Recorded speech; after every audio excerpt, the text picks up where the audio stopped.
কালো গেঞ্জি গায়ে পুলিশের সামনে বুক টান করে দাঁড়ায় আবু সাইদ।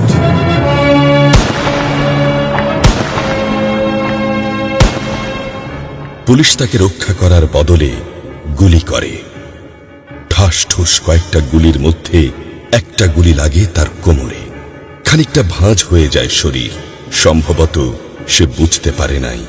ঘাড় ঘুরিয়ে কোমর দেখার চেষ্টা করে একবার, তারপর আবার আগের মতো আবার দুই হাত প্রসারিত করে সিনা টান করে দাঁড়ায়।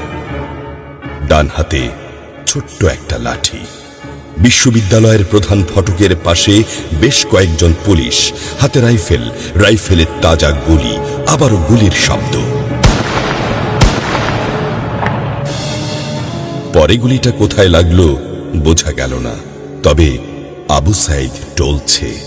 পড়বে পড়বে ভাব, কিন্তু সে সোজা হয়ে দাঁড়ানোর চেষ্টা করছে।